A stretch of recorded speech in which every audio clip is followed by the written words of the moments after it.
నమస్తే, welcome to Telugu రాజ్యం. నేను సిరి. తిరుమల శ్రీవారి లడ్డూని కల్తీ చేసింది, ఆ దేవుడి పేరు చెప్పుకొని కల్తీ చేసింది, లేకపోతే దేవుడి పేరుతో రాజకీయం చేసింది ఎవరు?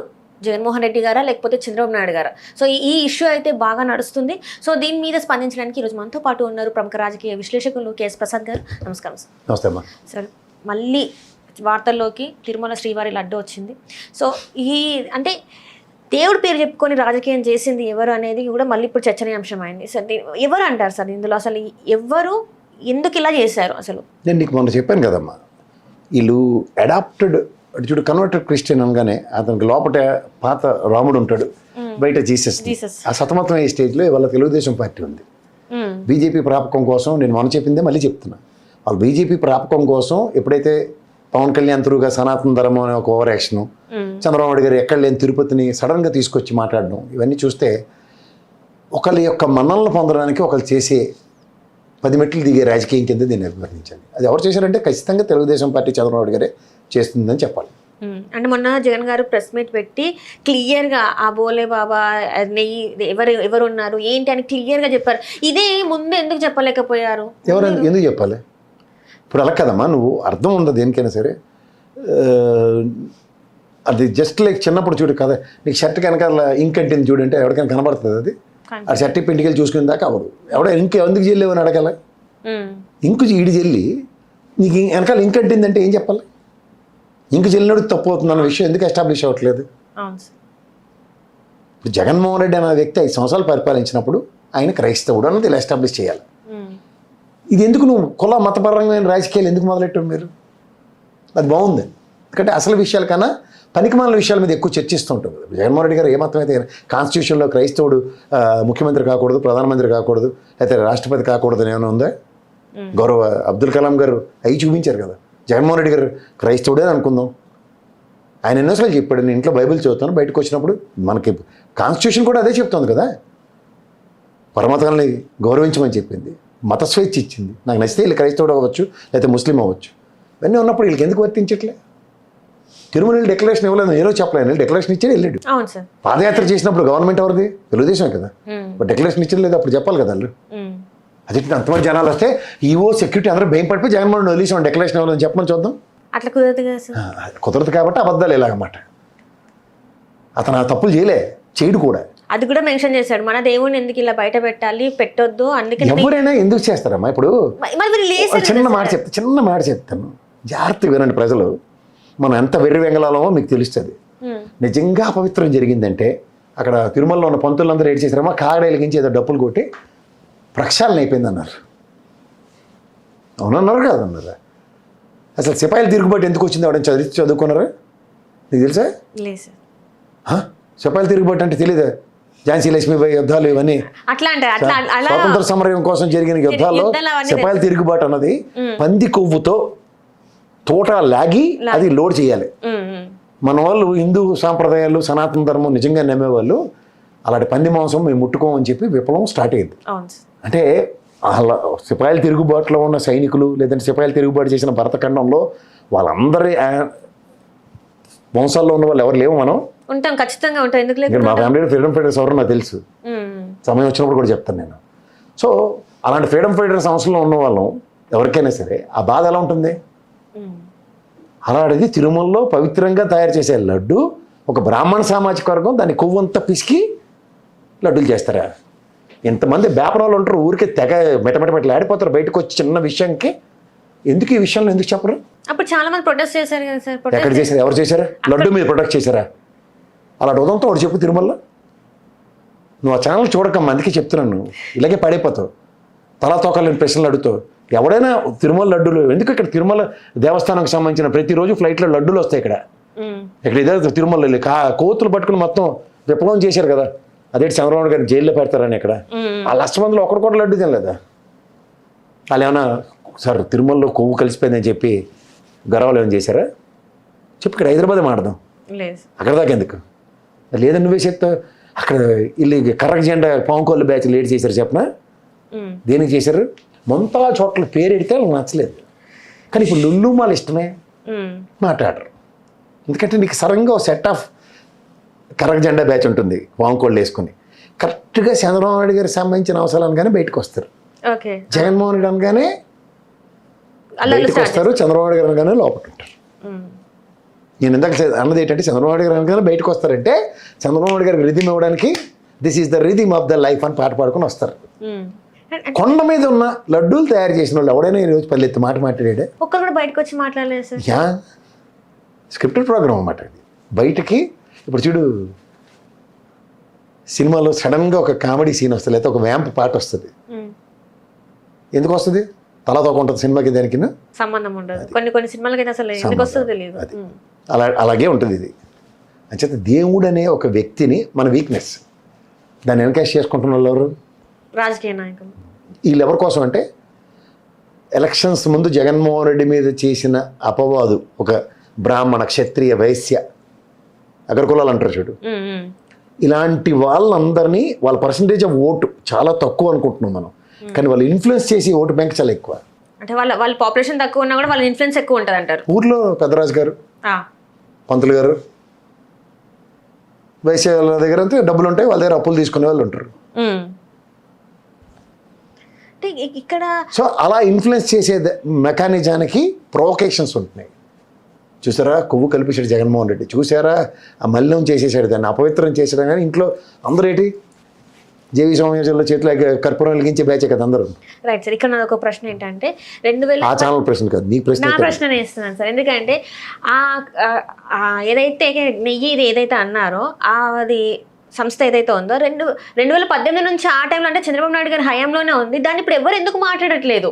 మాట్లాడాలి కదా దాని గురించి. అసలు అట్టర్ నాన్ సెన్స్ అమ్మ. నీకు మళ్ళీ చెప్తున్నాను, తిరుమలలో ఎవరైనా తెలుసుకుని మాట్లాడండి. ఎవ్రీ 6 monthsకి నెయ్యికి బిడ్డు వస్తుంది. నువ్వు టెండర్ పాడుకోవచ్చు, నేను టెండర్ పాడవచ్చు. ఏమైనా కంపెనీలు రాత్రి అయినా 100 ఫ్లోట్ అయిపోతాయి. నెయ్యి తయారు చేసే కంపెనీలు ఉంటాయి. ఈసారి వాడు పేరు మార్చుకుని బిడ్ వేయచ్చు, అయితే ఎవరికో నీకే బిడ్ వస్తుంది, నేను సప్లై చేయలేను రా, నువ్వు ఇస్తావా నాకు బైక్ సబ్ కాంట్రాక్ట్ అంటాం. తీసుకో, చెయ్యి. కానీ అది ఏముంటుందంటే ఫస్ట్ NDDB రిపోర్ట్ వస్తుంది, తర్వాత తిరుమలలో శాంపుల్లు ఉంటాయి. ఈ రెండు కనుక మ్యాచ్ అయితేనే లోపలికి పంపిస్తుంది వ్యాన్ని. తిరుమల వెళ్ళావా? ఎంట్రన్స్లో నా గరుడ ఇలా ఆర్చ్ దూరగానే రైట్ సైడ్ ఉంటుంది, చూసుకో కావాలంటే. ఆ నెయ్యి ట్యాంకర్లన్నీ అక్కడే ఉంటాయి. తేడా జరిగితే గెట్అవుట్. ఇప్పుడు వీళ్ళు తలా తోకలేని ఈ తెంగర బ్యాచ్ ఏడు చెప్తుంది అంటే, ఇప్పుడు తపాల ఛానల్లో వెనక్కి పంపించి మళ్ళీ తీసుకొచ్చారంట. వెనక్కి పంపించి నిజంగా మళ్ళీ తీసుకొచ్చిన టెస్ట్ అదే. ఒక్కసారి టెస్ట్ చేసిన వాళ్ళ మళ్ళీ వెనక్కి వెళ్ళినా మళ్ళీ వచ్చిన టెస్ట్ జరుగుతుంది. చెప్తారు ప్రాథమిక లాజిక్ టెస్ట్ జరుగుతుందన్న విషయం తప్పేస్తారు. అది అంత ఘోరం అంటే ఆడవాడ పిఏగండి పనికి మళ్ళీ అదం తీసుకొచ్చి 10 రూపాయలు కేజీకి తీసుకున్నాడు అని మాట్లాడుతున్నారు. ఇప్పుడు బిడ్ ఎంత అయితే ఉందో గత రేటుకి ఈ రేటుకి తీసుమార్కాని రేట్ అనేది ఇంచుమించు సరిసేటే ఉంది, ఇంకా తక్కువ. అంత తక్కువ రేట్లో ఇంత మంచి క్వాలిటీ నెయ్యి వస్తుందా అని చెప్పేసి వాళ్ళ వాదన. అంటే రోజు ఆవులకి ఇలా పిండి దాంట్లో సిలికి వెన్న తీసి హెరిటేజ్ నెయ్యి అమ్ముతారా, అయితే ఇలా సిల్కి పాలు తోడు సిరిగిపోయిన పాలు మేగడ తీసి అదేంటది దాన్ని ఏంటంటారమ్మా పన్నీర్ తయారు చేసి అమ్ముతారా, లేదంటే చిక్కని పెరుగు మన చిరంజీవితో కూడా అడ్వర్టైజ్మెంట్ ఇప్పిస్తాడు.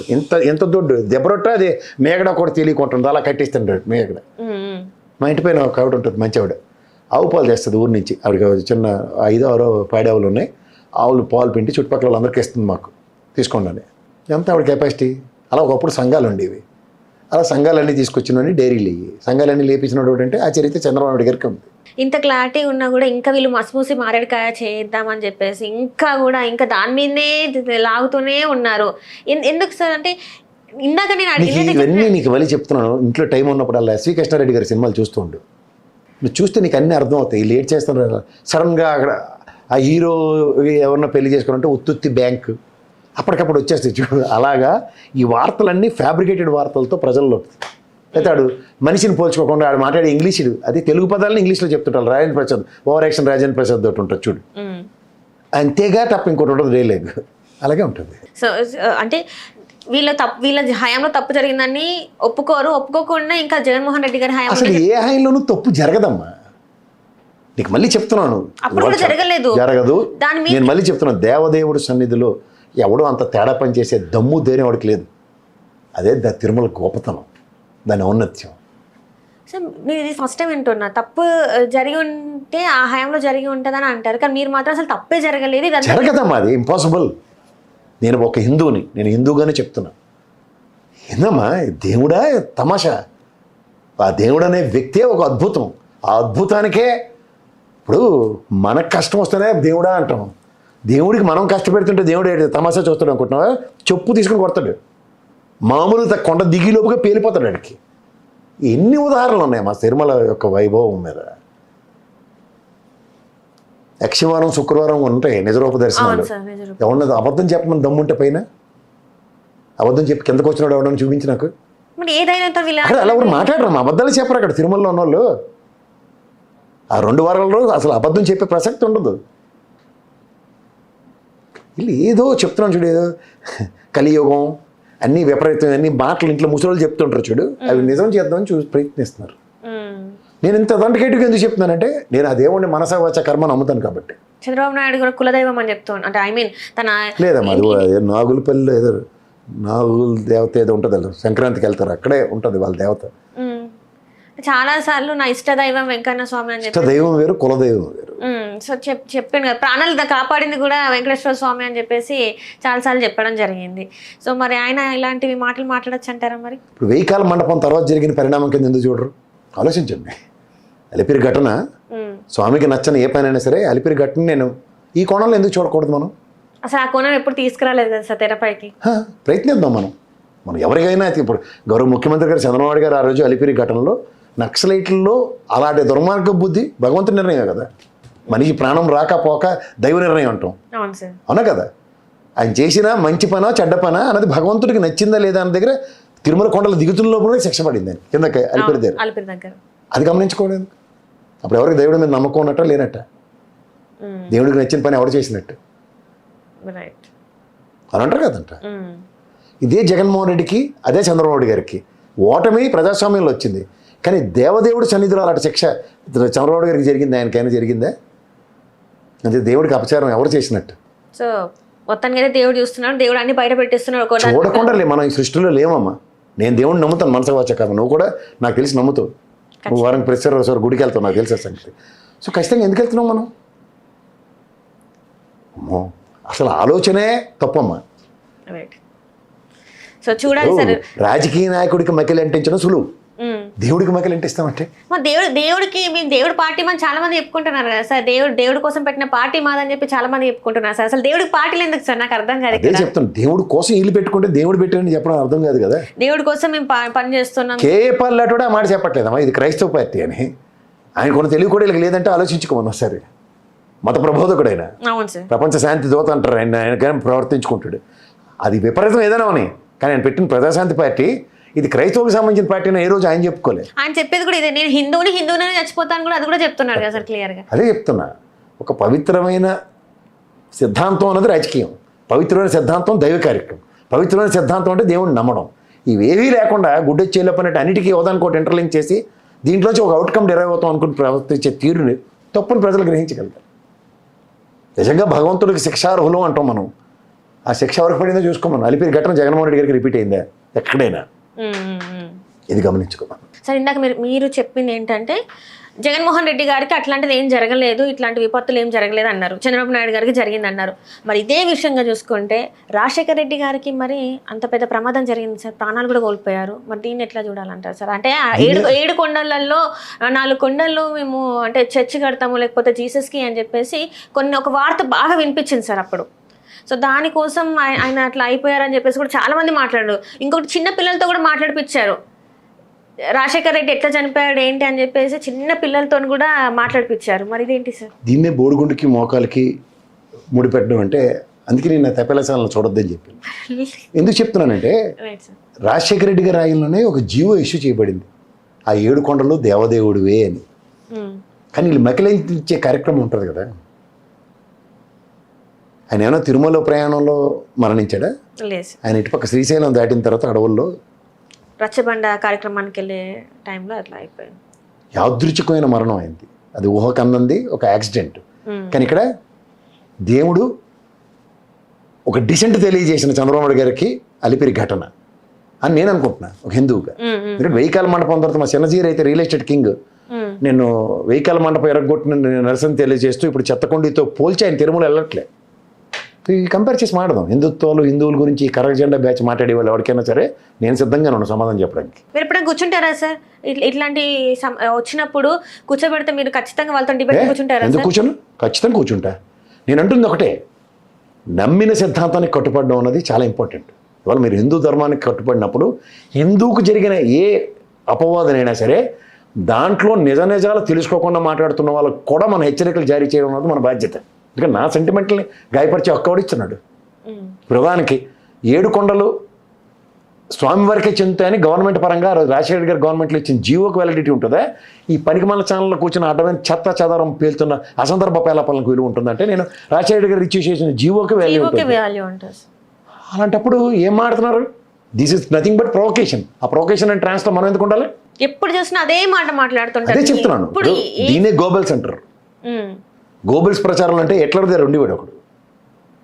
వాడికి ఏంటంటే ఎంత చేస్తే అంత చెప్పడం, ఎలివేషన్స్ చూడు. ఇప్పుడు అదే చూస్తున్నాడు నేషనల్ మీడియా చూడు, లోకేష్ ఎందుకు ప్రస్తావన వచ్చింది అంటే వాళ్ళకి ఆవేశం ఆపుకోలేకపోతున్నారు. ఎలివేషన్స్ అనే ఆవేశం, దాని కాన్సిక్వెన్సెస్ అనుభవిస్తున్నారు. ఇప్పుడు ఇక్కడ కొమ్మినేని అనుకున్నారు రేటు అమాయకంగా తీసుకెళ్ళి జైలు పెట్టడానికి. అక్కడ ఉన్నది అరుణ గోస్వామి. ట్రై చేయండి ఒకసారి. Try చేస్తారంటారా sir? ట్రై చేయమనండి. ఎరుపు పసుపు నలుపు అని పుస్తకాలు పట్టు తిరుగుతారు కదా, ట్రై చేయమనండి ఒకసారి నేషనల్ మీడియాని. అంటే ఇక్కడ శ్రీనివాస్ గారు కూడా చేసింది ఏం లేదు, నవ్వారని చెప్పేసి అరెస్ట్ చేసి అసలు నవ్వితే నవ్వులు పాలు వేయరు కోర్టులో. ఎవరు? ఎస్పీ గారు, డిఎస్పీ గారు, సిఐ గారు. అంటే మనం నవ్వుకోవడానికి అని కాదు కానీ సార్, మీరు చెప్పిన దాంట్లో చాలా వరకు చాలా పాయింట్స్ ఉన్నాయి. ఒక జీవోని ఇష్యూ అయిన తర్వాత కూడా కావాలని ఇలాంటి ఒక ప్రాపగండాని ప్రజల మధ్యలో తీసుకెళ్ళి ఈ రోజుకి ఇప్పుడు దీంట్లో నీకు అర్థం అవ్వాలి కదా. ఉదాహరణకి రాజశేఖర రెడ్డి గారు హిందూ కాదు అనుకుందాం, మీరు అన్నట్టు క్రైస్తవుడు అనుకుందాం, శభాష్. కానీ ఆయన హిందువుకి పరిరక్షించడానికి ఆయన నా దేవుడిని మీదే నాకు అప్పచెప్తే ఆయన గొప్పవాడు అవుతాడా, చంద్రబాబు గారు గొప్ప అవుతారు చెప్పండి. ఈ గోబల్స్ ప్రచారం అనేది దిక్కు ఎరా ఏం మారుతున్నారు రోజు నా పనికిమాలిన టాపిక్. రాజశేఖర రెడ్డి జీవో ఇచ్చాడు కదా, నేనే ప్రభుత్వంలో ఉన్నాను, ఆ జీవో అథెంటికేషన్ ఇదని ఏ రోజు చెప్పారు ఆయన? మరి బాగుంది, ఇష్టమే. రాజశేఖర రెడ్డిని జగన్మోహన్ రెడ్డిని బదనాం చేసేస్తే నాకు బాగుంటుంది అన్న కాన్సెప్ట్లో ఉన్నప్పుడు దేవుడి మీద ఎవరికి నమ్మకం లేనట్టు. ఈ మాట తప్పని ప్రభుత్వంలో ఉన్న అధినేతగా ఆయన చెప్పారనుకో, ఇలా దండం పెట్టాలి. ఎందుకంటే జగన్మోహన్ రెడ్డి గారు ఏదైనా పూజలో కూర్చుంటే ప్రసాదం తినలేదు, తీర్థం తీసుకోలేదు, తీర్థం తీసుకోకుండా టిష్యూతో తూడ్చా, ఇవి ఎన్నో కేజీలతో తూచున్న వీడియోలు. ఆయన ఎంత పవిత్రంగా దాన్ని తిన్నాడో, ఎంత పవిత్రంగా ఎవరు అక్షంతలు దులుపుకున్న వీడియోలు కూడా 2 కంపారిజన్ ఉన్నాడు చూసుకోవాలంటే. చంద్రబాబు గారి తల మీద ఉన్న అక్షంతలు దులుపుకున్నాడా లేదా జగన్మోహన్ రెడ్డి గారు దులుపుకున్నారా అన్నది. ఎందుకు సార్ ప్రతిసారి ఇలాంటి వీడియోస్ మీద పెట్టే దృష్టి రాష్ట్ర ప్రయోజనాల కోసం పెట్టొచ్చు కదా సార్, రాష్ట్ర అభివృద్ధి కోసం పెట్టొచ్చు కదా సార్. దీనికే మా నాన్నమ్మ ఎప్పుడు సామెత చెప్పింది, పల్లెనోడు ఎప్పుడు పిల్లితల గొరుకుతాడని. పల్లెనోడు ఏడు చేస్తాడంటే పిల్లితల గొరికాడట. అలాగే ఉంది ఇక్కడ. సో వీళ్ళది బయటికి రాకుండా ఉండడానికి కోసం ఇలాంటివన్నీ పైకి తీసుకొచ్చి మాట్లాడతారు అంటారు. అంతే. Right, thank you so much. Hello, Telugu రాజ్యం ఛానల్ చూస్తున్నారా? సామాజిక రాజకీయ జీవన చిత్రణే తెలుగు రాజ్యం. అతిశయోక్తులు అసత్యాలు ఉండవు. రాజకీయ కోణం కాదు, ప్రజా కోణమే కొలబద్ద. తెలుగు రాజ్యం వీక్షణ మీ ఉత్తమ అభిరుచికి నిదర్శనం.